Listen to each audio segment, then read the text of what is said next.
Well, some people already know this, but maybe a lot of people still have yet to learn it, but I'll be glad to make more videos about it because the more videos that are out there, the better. If you didn't know this, Pokemon, when it first came out, actually originally was called Kapu Monsters. However, though, it was actually first trademarked in 1990, but the games didn't really come out until 1995, so you had this 5-year gap in between. And what's really interesting is one of the very first Pokemon, well, technically the 21st one of the 190 that they first came out with was Pokemon named Mew. Mew was trademarked by the creator of Pokemon.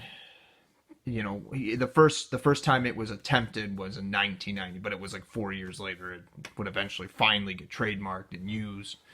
So it was, but it was submitted in 1990. So it's really interesting to think that while Pokemon is technically a series that began in 1995, but it actually it just it predated itself 5 years in advance. And, you know, you really got to wonder, like, how much content is really out there, you know. Again, if you don't know this, Rhydon, the Pokemon that Rhyhorn evolves into, but Rhyperion is the one that Rhydon evolves from. That Rhydon. That Rhydon is actually the very first Pokemon that was ever created. And it's remarkable to think, like, how Rhydon was the very... It's really interesting to think that Rhydon was the very first Pokemon that was ever created. And I swear, if I can find any information, like, why Rhydon, I'll make a video about it. I think that was really cool how Rhydon was selected. But it's interesting to think, like, you know, in this video, though, this talks about how you got so many ideas that have yet to still be uncovered, but the very first ones are usually the ones that can really be the most important, because that alone will be the reason why we'll be able to figure out, like, what Pokemon really was before it really came into. As of right now, I'm reading that this was something else that was coming from the directors of Pokemon. They actually, you know, not just them leaking at least 250 something Pokemon from the beta of Gen 2. So, like, so again, if you haven't played Gen 2, Gen 2 was supposed to have 251 Pokemon. The final version of Pokemon Gold, Silver, and Crystal had 251 Pokemon. However, though, how many of those Pokemon were scrapped? How many of those Pokemon were reused into something else later on? Good example, Leafeon. Leafeon was a Pokemon that was actually originally 251, was replaced by Celebi. But we found out later on, Leafeon was not a legendary, but it was just, and these might have been Pokemon that were out of order. You know, this might have been the order they were drawn in, but this was not the number that they would finalize. So Leafeon was a Pokemon that was later introduced in Generation 4.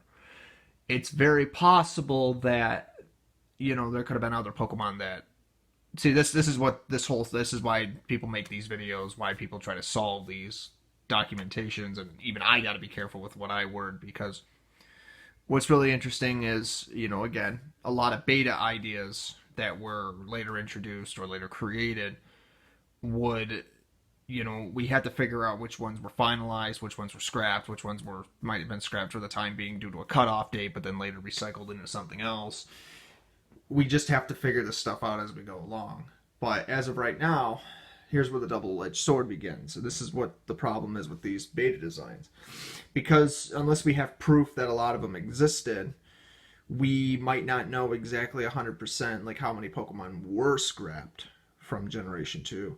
And this is another video if anybody can find this information. But Generation 2, apparently there was 100-something Pokemon. Like, literally, like, not just sprite designs, but there were so many concept arts that were scrapped from Gen 2 to Gen 1, from Gen 2 and Gen 1.